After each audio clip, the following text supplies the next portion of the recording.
All right, and we're live. And Kevin Patrick, welcome to the podcast. It's very nice to meet you. How are you going today? Hey, thanks, Philip, for having me. And yeah, really great to be here today. And it's a pretty cloudy morning here in the UK, so it's just sort of the start of the day. But yeah, so far so good. How are That's you? awesome. I'm doing good. I'm doing good. And just on the side note, for everyone that's listening and paying attention, this is the second time I've met Kevin, and this is the first time I'm seeing his face.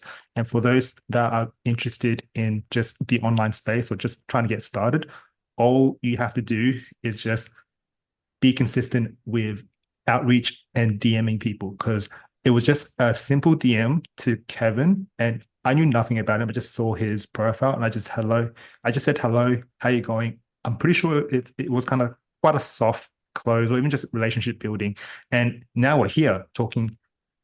He just said yes to a podcast. And for those that are still trying to figure things out, for me, I'm still at the start and I'd love to get Kevin's take on his journey, but it's all about providing free value or just doing things for free just to get reps up. Because ultimately, when it comes to anything, regardless if it's outbound or content creation, it's all about testing and repetition until you get a body of work. But for those that don't know you, Kevin, just give us 3 points about who you are, what you do, and how did you get to this point in your journey in business? Yeah, no, thanks, Philip. And yeah, just on the point you've raised there, I I can't emphasize the importance of actually executing. And like it's so easy for people, I think, to plan and think, oh, this is the perfect, and you might spend weeks or whatever writing the perfect message and thinking about I'll go after this, but actually you won't know until you execute. And as you can imagine, I get lots of DMs for all sorts of things, and there was just something that was, very natural about yours, and that, as you said, there was obviously the element of yeah, I'm a big believer, it's got to be a two-way thing. So actually, okay, there's value that I'm going to get from this, undoubtedly, but actually, if I can support you in your journey and provide you value in the journey that you're going through as well, then it's a win-win scenario. So I think what you just said there is so true, which is about how can you create a win? In my opinion, I say how can you create a win-win scenario for anyone you're working with, anyone you're speaking to? Because if you have that mentality, I think everything just starts to work out. Because I think most of the problems, or half of the time, when it comes to any sort of outreach or anything along those lines, there's this sense of okay, this is how I win, but there isn't necessarily that thought of, but if we just change that perspective, actually, how can we make this a win-win? Then things can be a bit more successful. So just wanted to start off with that because I really, because I really do appreciate your initial outreach, and I think what you just said there was brilliant. So yeah, as you said, I'm Kevin Patrick. I'm a founder of KP Business Development Ltd. We are a business development consultancy. So we offer sort of a few different services, but predominantly working with B2B companies around sort of lead generation. So we're using sort of multi-channel, but predominantly my specialism is around sort of cold email, cold outbound. We do support certain clients with sort of LinkedIn or through as a sort of multi-channel with LinkedIn outreach as well.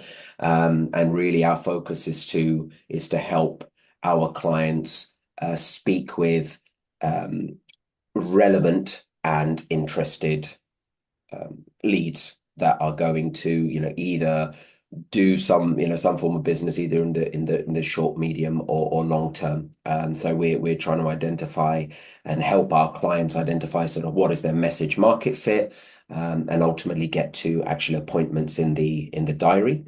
So that's sort of one aspect of the service that we offer, which is as I said, lead generation, done for you lead generation.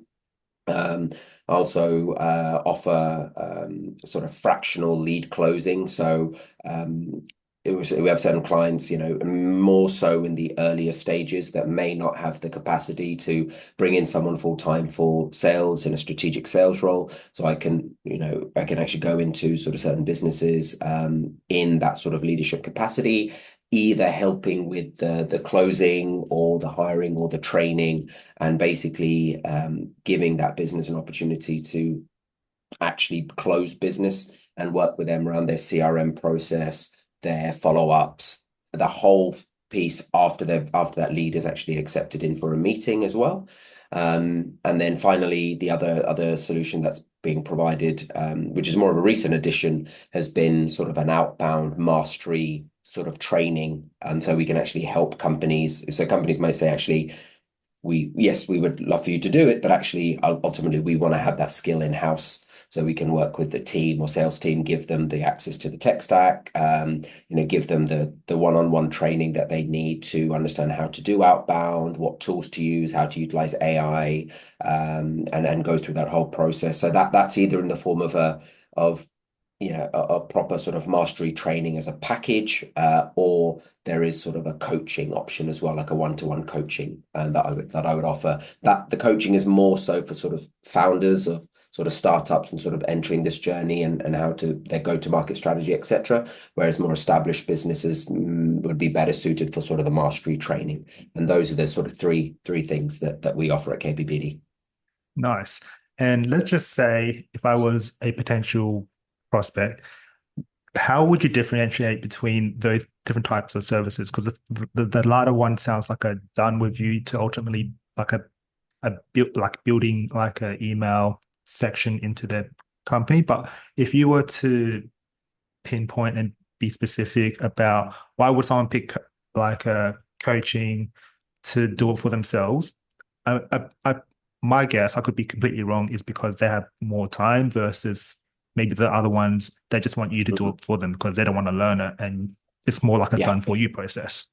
Yeah, no, absolutely, absolutely, yeah, Philip, and I think, yeah, I mean, I think it's a really really valid point, which is around understanding the type of business, and you sort of find also the level of establishment of the company as well, because sometimes what you might find is you'll find a slightly more established business that might have a few salespeople, or the typical is you have a slightly more established business, but you might have one salesperson, like one business development manager that would have to would have to look at, and I can speak to this because I've been in this role before, where you do your lead generation, you do the meetings, you're doing the proposal, you're closing, you're potentially also doing the onboarding, and you're literally looking after the whole piece. And the issue you have with that is, if you're a single person doing all of that, you might find that the lead generation aspect and getting it to the point of close, etc., might take you, depending on the sales cycle of your product, it might take you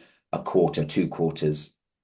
And then therefore that means the next 2 quarters you're focusing on actually closing and bringing the money in, but because you're so focused on doing the closing, you're not then doing your lead generation.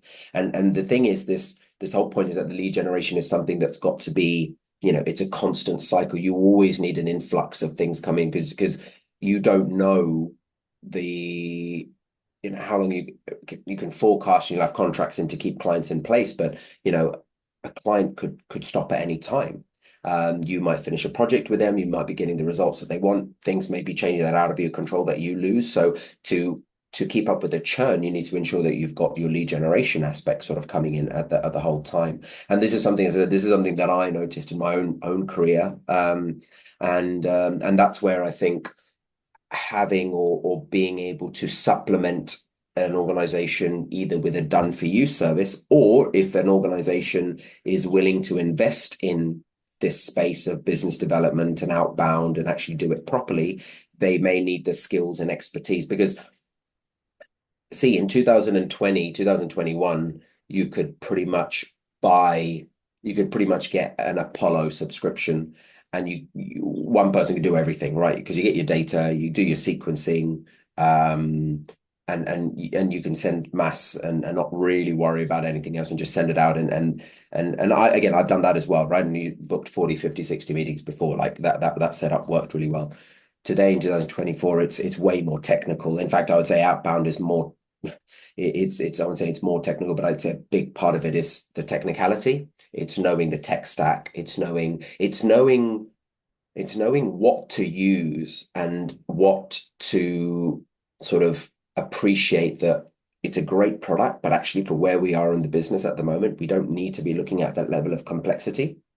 Let's just get the foundations right. And I think that's where sort of like the outbound mastery would be more beneficial because an organization, a company probably think, oh, we'll try this, this, and this, or we're using 20 different tools, but we're not getting much. Whereas, there might not necessarily have the direct experience that, let's say, someone like we have, because we're doing it for multiple clients, we've done it for years. We sort of know, or we can really sort of advise and say, actually, did you know by using this one tool, you're getting all five of these, and then you can consolidate your tech stack as well. Because otherwise, I think in my opinion, it does become quite fragmented, and it's quite difficult, and then you're bleeding money on subscriptions that you don't need. That's one thing we see all the time, but it's also about sort of efficiency to get the results that you're hoping to get as well. So as you say, it's sort of slightly different sort of needs, but also I think, Philip, that it's quite of a nice process for clients, because if clients want to see the process working. They want to see, what is lead gen, and it still surprises me to today that there are businesses that don't do any form of lead gen. That there are businesses that just purely focus on, paid ads and referrals. And I always believe that every business should have a proactive element. There should be there needs to be business development. You're just hoping that people will find you when you're on Google, or people will see your ad when you're on social media, or okay, you can be doing a great job, and you're hoping that a client will refer you. What happens if your ads stop working? What happens if someone doesn't refer you? Be proactive. And that's why I think the sort of the service flow of, you could start with a done for you lead generation, and then if you start to see things are working in the right direction, okay, now we want to try and bring this in house. Great, yeah, we can help you do that as well. And then that sort of piece can work out depending on the size of organization, and where they sort of see they want to invest their money in. Of course. And on that note, let's say someone is in a situation where lead generation was in or is currently still an issue, and they've tried other means like either organic, which is super slow, or as you said, paid ads, or just word of mouth. And what if they say something to you like, I've kind of heard of lead gen, and Mhm. I'd really like for you to expand on this because we've kind of were chatting about this before in terms of people hyping up numbers and data. But from my understanding about email, it's still, I feel like it seems like it's no one really talks about it as much as paid ads. And it seems like a more direct way of finding your customers because you can pick and choose. I'm not super familiar with Apollo, but you can definitely pick and choose who you want to be targeting. And also, if you can differentiate between how it works with a B2B offer, or if you're doing like an email outreach for a B2C, if it's like something like an e-commerce store. So if someone was to come to you and be like, okay, Kevin, like I'm doing paid ads, but it's super, super expensive. I kind of know a bit about cold email, but what can you bring to the table outside of it being more efficient and Yeah. saving me more money? Yeah, yeah, yeah. No, absolutely. No, no, it's a great question. So I think the first bit to clarify is that the reason why you see most companies in this space, and we're very much in that, we're really focused on B2B, and the reason why is, if you look at, say, a B2C company, due to things like GDPR, or the California sort of data protection, and again, I just feel you don't I personally don't think you should really be going into the business of emailing personal, like Gmails and Hotmails and those type of email addresses. It's a very different ball game, and as I said, especially in Europe with GDPR, that could cause a lot of problems, if and I am I'm aware of, or I have seen sites that do sell personal email addresses, and this is the whole point, I guess, a part of GDPR as well, right? People, information is being sold on and on, and people are getting spammed, and that's why I think most of us with our personal email inboxes, we've probably got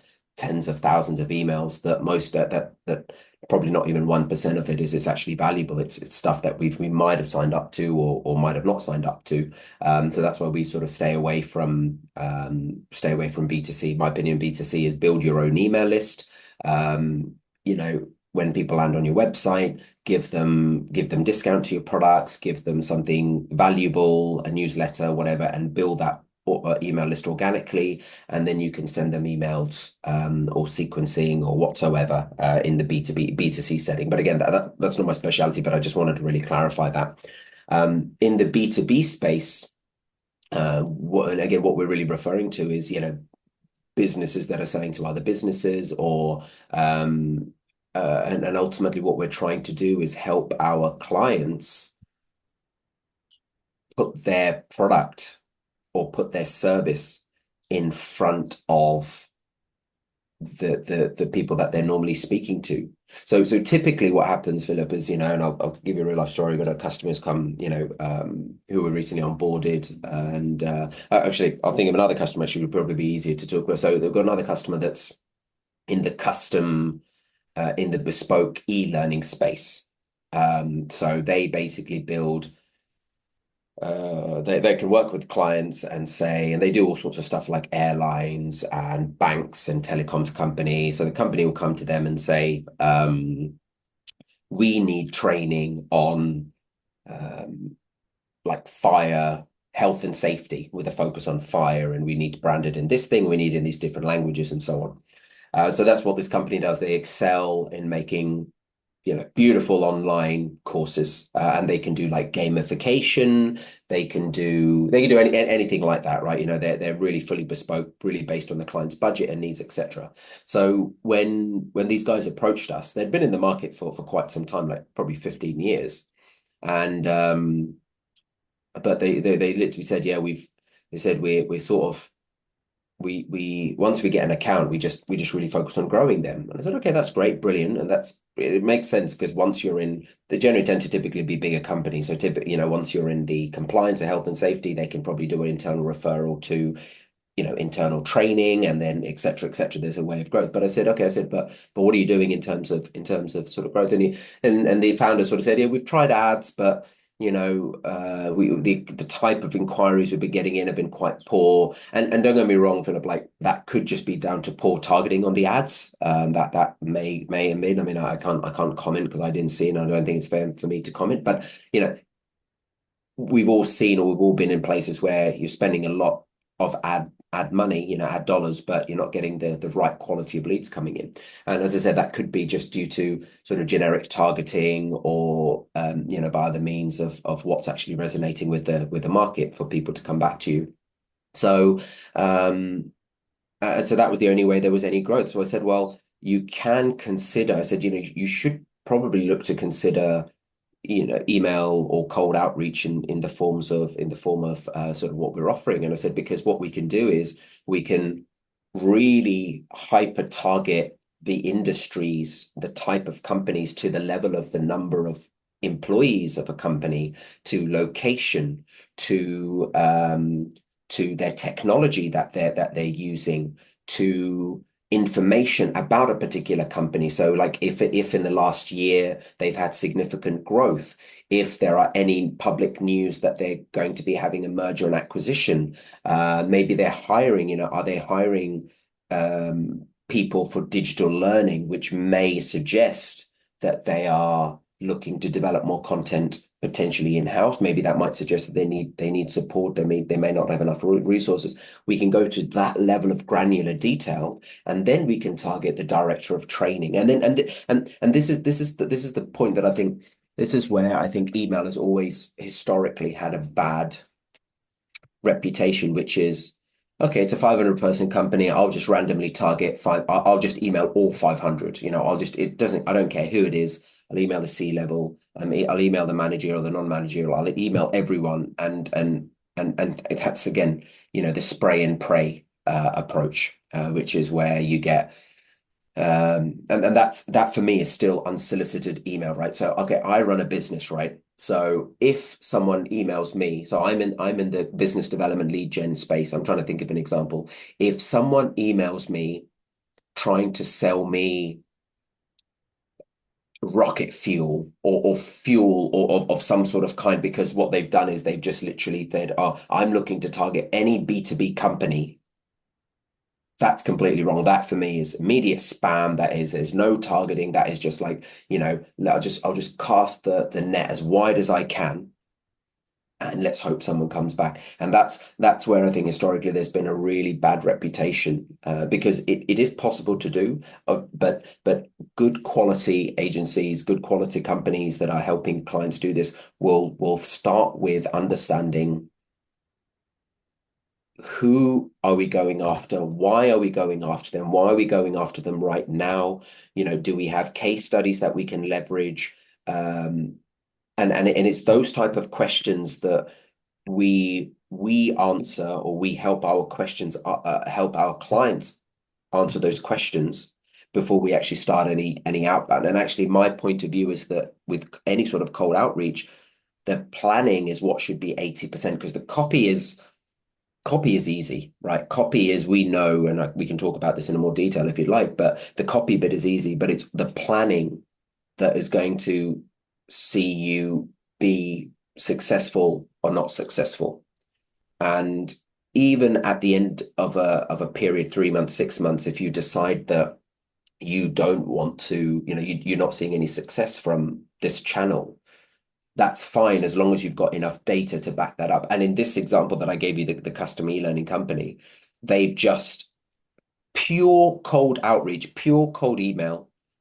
They've just this week submitted a quotation for a first, and in the client's point of view, it's a very small job. It's just a samples job for 72,000 USD to do 5 modules, to develop 5 modules, which and the offer we gave them, we work with the clients to say, hey, let's offer, because this is targeted, because these are companies that we know you want to work with, let's offer them a free 5-minute module to show the work. There's no risk to them. Again, it's only companies that are interested are going to come back and want to see something for free for 5 minutes. These guys have done it beautifully, and now they're at a point of, and I'm pretty confident that will close, and that happened purely from pure cold outreach. That's very interesting. And the fact that you talked about that example about e-learning, I did used to work for a company doing it was a course selling high ticket in the home care agency niche. And Yeah. from memory, he was just doing paid ads, and he was essentially a startup. So he had some presence on YouTube, but Sure. a majority of his leads were coming from paid ads. And Mm, he was struggling to close. He was getting leads, but the mm, question was either they're not qualified, mainly financially, because most of his ticket was high ticket, between 3 to 15K. The 15K was a done for you. But if he actually did present to you and he said, look, I'm pretty much a startup. I've got no presence. Would cold email still work on something like this? The only thing that I'd get your take on was he wasn't really giving much free value. Plus, he didn't have any mm, testimonials. So from that angle, would you still use that free trial, or like a free kind of have a sneak peek at the course as the email structure, or how you would angle it for his type of situation? Because he was really struggling with Facebook ads.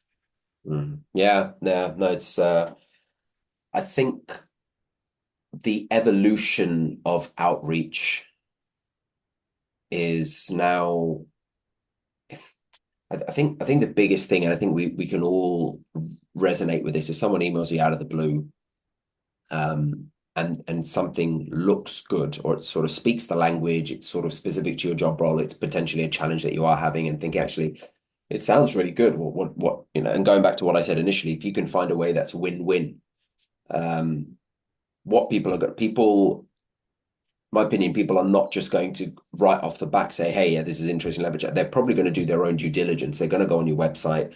They're going to see, they might go to your LinkedIn. They might do all of these other things. So I do think that, ensuring that your website is filled with case studies and testimonials. And this is something that I work, we work with our clients a lot. And I said, please, have case studies on your website, because case studies serve a few different um, they give you, it gives you the credibility, yes, but actually a case study could actually be a brilliant lead magnet as well. Or, it's a great way to add value in a follow-up email. So let's say in the example of, okay, even the example you said around sort of, if there was a case study around, on the person's website around, here is how we took Kevin from zero to this by using our course, and from here's the before, the solution, and then the after, sort of the bridge concept. So showing that how your product has helped someone get from A to B, and it showcases it beautifully. There might be a video testimonial, a written testimonial from Kevin on that particular page.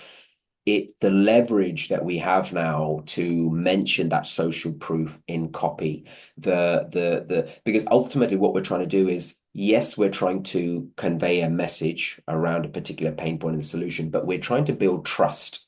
And the only way you're going to build trust is you can mention social proof in the copy. But again, going back to the point of, people are then going to be visiting the website, and they can see very clearly case studies, testimonials, this type of information. It's going to give people more. It's going to give people more comfort, that knowing actually other people have gone through this and actually they've had a great experience. So I sound like I'm Kevin. I sound like I am where Kevin was, and I want this bridge to get to where Kevin is now.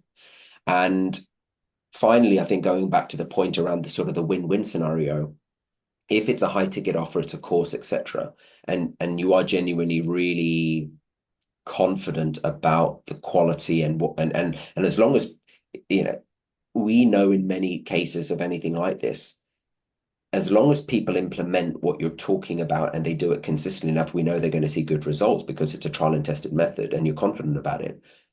Offer a 90-day money back guarantee and put that risk reversal in your email copy. This is this a problem you're facing? Here's a solution. And in the PS, we're so confident in our we're so confident in our material. We're so confident that you're gonna see results, that if you don't, within 90 days, you get your money back and you get to keep the course for free. Something along those lines. So you can leverage. So if you don't, what I would say is that the ideal scenario is you have strong social proof and case studies, and you have a risk reversal, or you minimize the risk as much as possible. You minimize the friction as much as possible. If you don't have the case study because you're still trying to build that up, I would urge that you prioritize that ASAP, regardless if you do cold outreach or not. Testimonials, case studies is super, super key, because that again comes back to what builds trust. But then if you don't have a case study when you're doing outreach, make the risk reversal, or make the risk close to zero as possible. And that's the best way that that's the best way you would go about it, or the best way that you would counteract not having enough case studies or testimonials yet. Yeah, that just pretty much goes back to what you were saying about there's so much planning that needs to go ahead, because if you can truly plan it, then the copy is pretty much there. Because as you said, if there's no case studies, it's going to be quite hard to do the copy. It's quite hard to be creative to do the copy. Yeah. There was one thing that I wanted to raise is uh, in currently in your business, when people are either outreaching to you or you're doing the outreach, when's an example you're saying no, I can't fulfill, or no, you're not the right client, over like, yeah, I really, really want to work with you because I see a big gap, and you just personality wise, I'd love to work with you just because I feel like we'll have a good mesh. So how much do you dictate that on, yeah, I can fulfill for you, or yeah, I generally feel like there's something going on from like a personality standpoint, and like regardless of how hard it is, you just seem like a genuine person I want to work with. Like how much do Yeah. those two things play into you saying yes or you saying no, I don't want to do it? Massive, Philip. I think for me the personality element is super crucial. I mean, something that I want to something I pride myself in, and actually this is another client who's just come on board recently. The client was saying he had a bad experience with another company that he worked with, and he said, like, there was no communication. They just literally wrote some stuff and sent some stuff out, and I've been there and I've seen that, because I've been a customer to other lead gen agencies, and I've seen how poor it can be. Like, what you see is, you see the talk is great. They have all these amazing, these pitches, and they give you these amazing presentations, and they make it sound like the best thing in the world, and then the execution is really poor. And I actually, I had a direct experience of, for a company that I used to work for.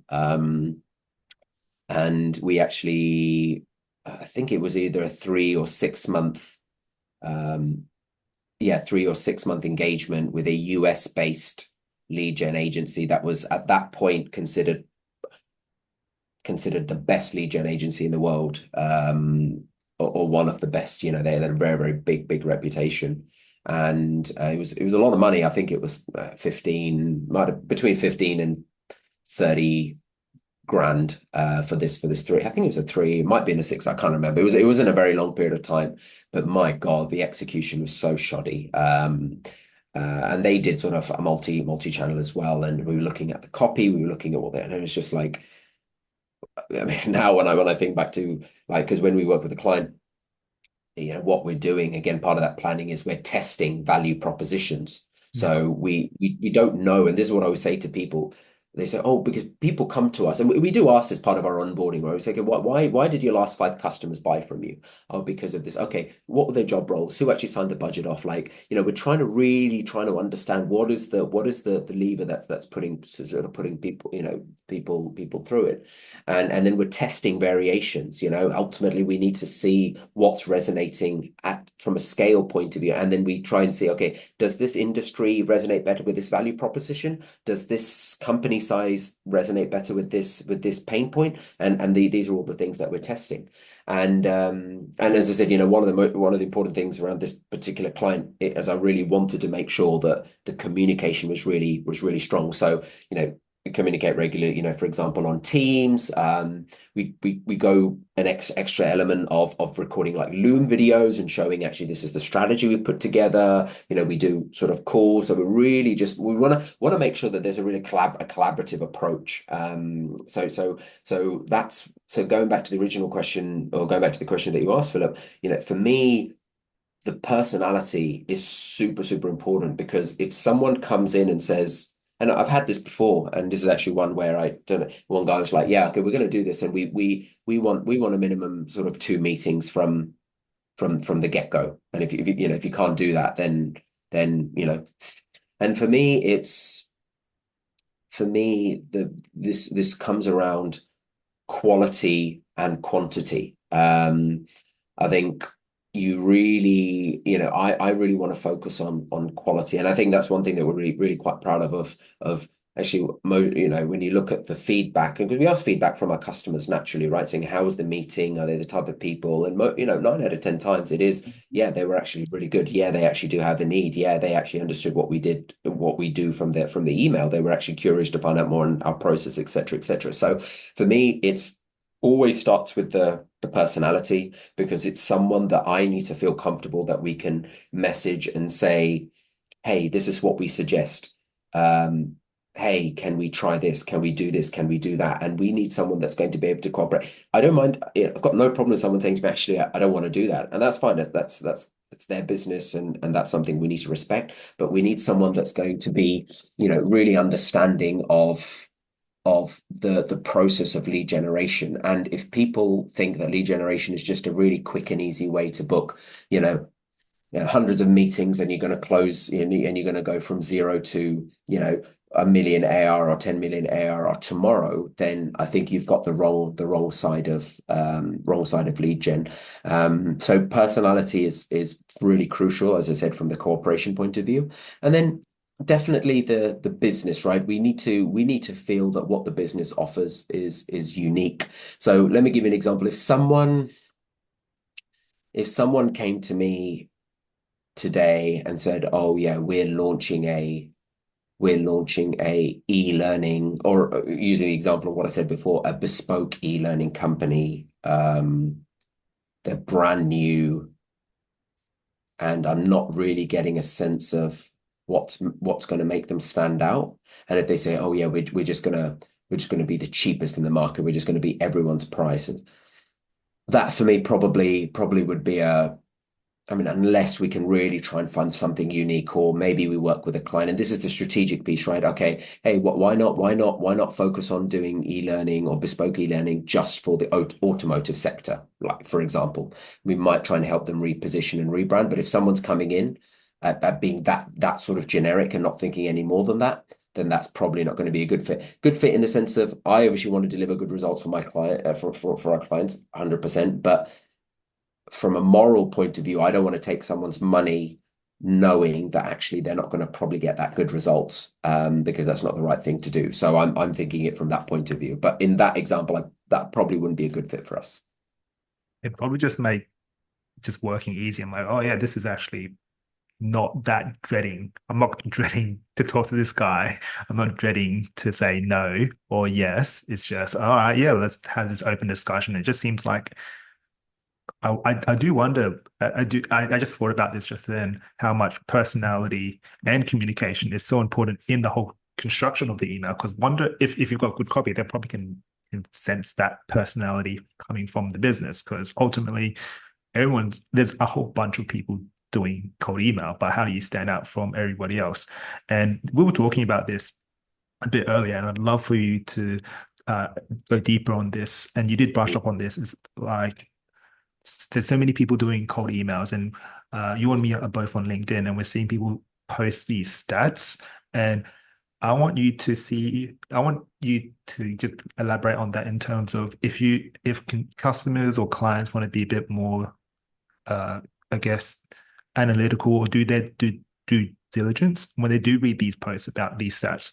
What should they be watching out for, and what should they be trying to grasp in terms of like, okay, am I supposed to be looking at open rates, or what's a positive reply rate, or is it like a numbers game? Like, how should a customer be when they're scrolling for LinkedIn or just YouTube and trying to get information for themselves? What should they be really focused on? And if we bring it back to the personality stuff and just the fulfillment side of things, how does that all combine together before they jump on a sales call and they're with a salesperson like, oh yeah, I want it, but you know, I still need to do my due diligence, which is a weird objection that the salesperson has to deal with before they can Yeah, close. It's well, yeah, as we were talking about it this, yeah, just before, right? Which is, and yeah, I'm really open, and I'm actually thinking about doing more of this on my LinkedIn, which I want to do, which is, I mean, okay, everyone wants to talk about their success stories, right? Everyone wants to talk about how we did this for this client, but actually, I think equally we need to be talking about the struggles to get to that point as well, because it's hard. It's hard work. I mean, the benefit of working with someone who's got that expertise is we can look at something and say, actually, this copy most likely won't work because of data or because of the things we've tried, or this segment probably won't work of X Y Z. But I also say there's no harm in trying. I would say to people, if you're doing lead gen, if you're doing anything yourself, trust your data and no one else's. Yes, utilize the information that's available. So Lavender, brilliant product, sort of your email AI email coach or email coach, and they've obviously sent a lot of emails and a lot of data on it. So they say the I think the best number of words in a subject line is sort of 2 words. But then you speak to some people, they say only use lowercase. Some people say use title case, and I think just go with your data. Test, I would say, make testing your mantra. Test of, okay, I'm going to test in this round. I'm going to test the value proposition. Okay, once I've got a good feel of the message market fit, then go and test the subject line, and then go test the CTA and these other sort of things. So I do think that, and I sometimes feel sorry for customers, because as someone who's in the space, and I've had this in the last couple of weeks, and it's me being very frank about it, I was questioning my own process. I was like scratching my head thinking, oh my God, am I doing the right thing? I was getting like proper, imposter syndrome, because I was like, everyone else in the world, everyone else on LinkedIn is saying, do this and do that. But actually, that's not what. And ultimately, this goes back to, and I'm very grateful. I've got a great one of my colleagues, and he always he's sort of brilliant. He sort of helps and manages a lot of the operational stuff for KBBD, and I'm sometimes the sort of the big visionary. I'm like, whoa, let's do this and that, and then he's the one who's like, whoa, just brings me back down to earth, and he says, listen, what does our data say? And I think that is true. I think do all your testing, but just focus and see what does your own data tell you, and that's why I think it's really important to not get caught up in vanity, in these different sort of metrics when it comes to sort of social media and so on and so forth, and really just work on and understanding that actually majority of people on LinkedIn are there to, and rightly so, and including me as well, right? I am there posting what I want to post about because ultimately, okay, I want to add value, but what is the real purpose? The real purpose is that the people will look at what I'm doing and say, this guy looks like he knows what he's talking about. Can you help me do something? So there is all the underlying motive for anyone who's posting, as far as I'm concerned, on social media, is to get something back from it. So when you look at that from that lens, I think just be very, very aware that this information that's being put out could be placed in such a way to yes, to provide value. There's no doubt about it, and I'm sure that there, and I know there are good people. It's not to say that everyone's, but I just say, when it comes to just, and I say this not just for lead gen, but I would say for any sort of business that or any sort of solution you're looking to buy, speak to multiple providers, get a good feel to see actually the personality piece. Are you finding someone that's quite genuine? Are you going to get the level of service and care that you're hoping to? Because depending on you as a founder or you as the decision maker, you might not care about being involved in the process. You're like, as long as you give me results, I don't care what you do. Just give me the results and I'm happy. And therefore that might be a slightly different fit of a company or agency that you want to work with. So I think having these multiple levels and layers and understanding that um, you know, you're not getting the information overload that's making you, as I've done. And actually yesterday I've actually called one of my other friends who runs a very successful outbound agency as well. I called him up and I said, man, I said, God, like, I just need to vent. I feel I need a little bit of a therapeutic session because I've got all of these things. And the beautiful thing he said, which I know, and I'll say it again because I think it's that there is no rule when it comes to lead gen. Things that there's no one golden rule, or there's no okay, data now, for example, would suggest your email copy, keep it short as possible. Keep it 50 words, 60 words, 70 words at a max. And what I always say is say what you need to say in as little words as possible. But that's not to suggest that a longer email that's maybe 120 words might not work for say the legal industry. Maybe. I mean, I'm just giving you that as a suggestion. There's nothing to say. So no, there is never a golden rule book okay, certain things like spam words and spin tax and email deliverability, the foundation stuff always stay the same. But in terms of what you're saying and how you're saying it, the only way you're ever going to know is if you test, you look at your data, you iterate and you improve. And as long as you have that mentality, you're going to, you're going to get some sort of result at the end of the day that's going to make you allow you to make more of a better informed decision. So that's what I would sort of advise from that point of view. Yeah, and I've loved that you've elaborated on this because it all just comes back down to the crux of just first principles and how you interpret messaging, because it's messaging in email, it's messaging in people's posts on social media, and it's just messaging on how you're receiving it. And for me, I like it short and sharp and concise, and that would make me click. But someone else, they might like some kind of clickbaity stuff like, holy cow, did this really happen? I mean, that would strike something emotional. But then you get other people, I'd say older people, that want to do their due diligence because still we're in the internet. And Yeah. if we go back to the whole idea of case studies, if you have no case studies, by default, you're a scammer because you've got nothing to prove. And if you've got nothing to prove, how are they going to say yes to working with you? So I'm really glad that you elaborate elaborated on this. And I'd love for this podcast to be more so just an educational piece of content. So when someone does either if they do want to work with you or anyone else, they just have to have that kind of preconceived like idea is like as everything you've talked about, just know the messaging and also the personality is just as important because if you've got some cold founder that's a gun at just email or just anything with lead gen, I mean, sure, he might get the results for you, but how much of that is transactional versus relationship building? Because one, you're probably getting the results, but how are you seeing that as a long term relationship between you and the service that you're providing? So I wanted to ask you now, what are you seeing currently that is going really, really well with cold email, and what's still like some hurdles and obstacles that you're going to come across now moving forward to Q4 and end of December? And are you still doing emails during Christmas time, and how does that work?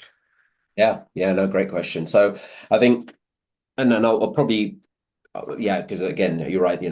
Thinking about education and providing as much value to people who do tune in, which is, um, there are three fundamentals to any sort of cold outbound. And again, specifically speaking of email, which is your infrastructure, your data, and your messaging. And where people still fall, and if I was to use an analogy, just to make this really clear in people's mind, is you could have the most amazing email that's 45 words long, that's straight to the point, that's like a real problem and solution, and you've got amazing case study within those 45 words about wow, you're targeting the right people, you're targeting companies that are 50 to 200 employees that are based in the UK, that are in these five industries, and you're targeting the CEO, and you're validating the data and but if your infrastructure is not in place, it's going to land in spam. It does not matter about your copy and it does not matter about your data. So getting your infrastructure right is everything. It's the foundation to your house. You can have the biggest mansion in the world, but if your foundation's not good, it doesn't matter. So I always urge people, and there are amazing providers out there now that either offer you as a complete done for you service. So one that we always talk about and recommend, and who we genuinely use is Mail Do So. They are specifically built for cold email, and they're brilliant because you literally they register your domains, they set up your mailboxes for you, and they give you everything in a CSV format that you can upload into your email sending tool, like Instantly or Smart Lead, so that all that work is taken care of. And what more do you need? From all the technical setup, which is where people struggle with a solution like that is so I'd say, the infrastructure will only become more and more important. So that's a that's a very, very important piece to sort of bear in mind and keep in mind. And then, as I said, the other piece around sort of data and copy, and something I mentioned when I sort of gave that analogy is that, so again, a lot of people I see might use Apollo because Apollo is super cheap, right? I think they have a free plan. They have a 49 and a 59 and then a $99 plan, right? So it's really cheap to actually source your leads, and they're filtering by far. Apollo's filtering is at the top, right? There's no other platform that I've seen that does the same level of filtering, and the number of, I think they've got like what, 250 million contacts in their database or whatever that you can access. But I would just be very aware that if you are scraping or you are getting emails directly from Apollo, don't use those emails at face value, because from my own experience, let's say you get 1,000 emails from Apollo, you are probably seeing that probably set up to 70%, maybe even 80% of them are not valid emails. So what happens is if you take those emails and you send emails to those email addresses just on the back without validating in any means, your bounce rate is going to shoot up. And what does that mean? That means your email, your mailbox, your domain is going to get flagged. It's going to be spammed. It's going to be blacklisted. Your deliverability is going to go straight down.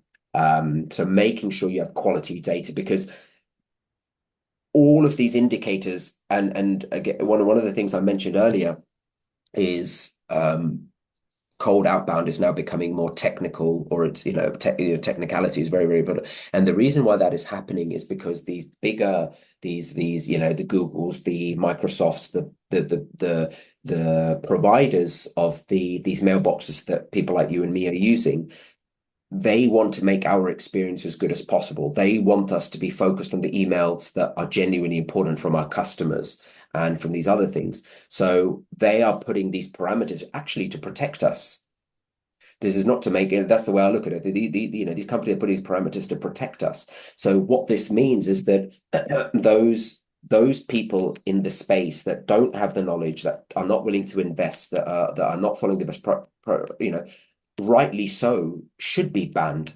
They should not have their emails put into people's inboxes because they're not willing to do it properly.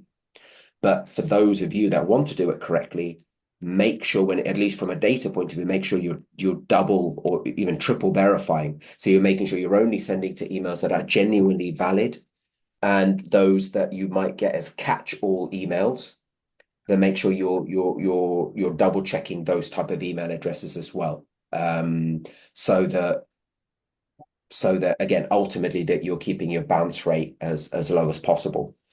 So I don't think any of that is going to get any easier. If anything, there's probably going to just be more. But there are amazing tools in the marketplace that allow you to verify. Million Verifier, Reune. We use Magical Verify Magically. Sorry, I think is what it's called. So there are lots of tools, and it's pretty cheap to do. You just need to make sure you put it as part of your process, because otherwise, you're going to be sort of losing out. So I think. And I think the other piece, final piece, really to just talk about as well, is in the era of personalization. Personalization is such a buzzword at the moment.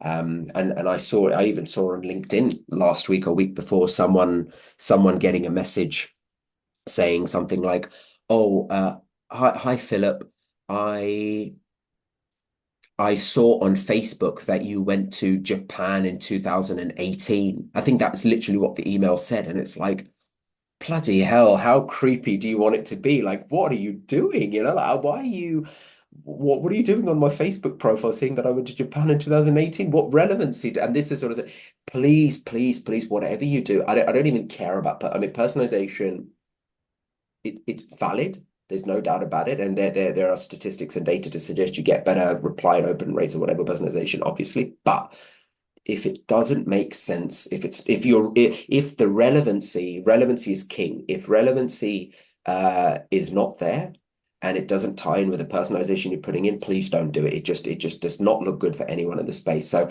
I think people are just going to, and in the era of like AI agents, AI SDRs, AI just doing all the work for you, just make sure you keep relevancy at the heart of everything you do. And then I think that will be a really good navigation.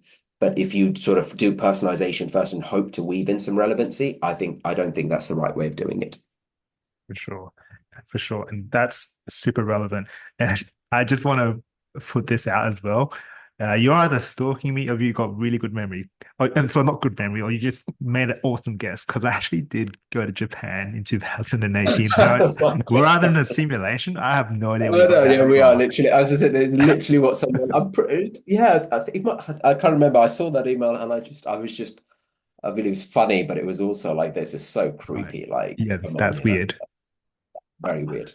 I mean, that being said, I do want to respect your time and I do want to wrap it up there. One thing I do like about the way you're presenting is I'm essentially like a soundboard, and it makes my job so much more easier as a host. And it's so great just to have this piece of content. To me, it feels more just like a masterclass of just cold email, either if you're trying to learn it or if you're just doing your due diligence, because there's so much things because I kind of knew about what cold email was, but for you to really break it down into the way you said it, especially with those examples, like I generally feel that if you're anyone's listening, they're going to have a way stronger understanding about if they're going to say yes or no to a cold email as a lead generation service. But I really do appreciate that because one, you've got such a library and plethora of information, and that's probably just your body of work Mm. coming out in 45 to 60 minutes of just talking. And for those that are watching, like this is pretty much what you're going to get in terms of personality. Because ultimately, when it comes to lead generation or just working with any type of businesses, yes, the question is, can they fulfill on their offer? But the second thing is, can you actually work with them? Is it something that you're going to vibe with? And even if it's not business, you can definitely relate to just if you're doing like a 9 to 5 or work politics, you have that there's that feeling of dread when you're like, oh man, I got to go to work, or oh man, I got to talk to this guy, I got to pick up the phone and just tell him either the good news or the bad news. Most likely it's bad news, but personality is everything, and that just bleeds through with what you're fulfilling in terms of the email. But Kevin, I really do appreciate your time. Thanks, So Philip. where can they find you, and where are you most active on when it comes to your socials? Yeah, no, absolutely. So yeah, my most active, I guess most active channel at the moment would be LinkedIn. I have launched a YouTube channel, so I am trying to do my best of. Mondays are my content days, so I do try and sort of I'm trying to do more video content as well because I think it's short form. People are, find it easier to digest, and I'm trying to sort of share my knowledge and information there. And actually, I've just launched a free masterclass course, which is at the moment it's a 73-minute. It's broken into 7 modules. It's completely free, and I'm doing it as a way of providing value up front, but allowing people to have a level playing field when it comes to email outbound, talking about all the things that we've already discussed today. So that's currently available on Gumroad. But again, if there's some way that I can share a link and people can access it, so it's completely free. I think they're going to get tons of value because I go into things in a bit more detail. But yeah, LinkedIn, YouTube, and as I said, my new masterclass course on specifically in cold email. And those would be I think the best sort of assets and resources for people. Awesome. Appreciate your time, Kevin. Everybody, email is not dead. Check out Kevin. He's got free value, and appreciate your time, Kevin, and would love to have you back on the next episode whenever you have time. Sure. Thanks, Philip. Look forward to it. Catch you later.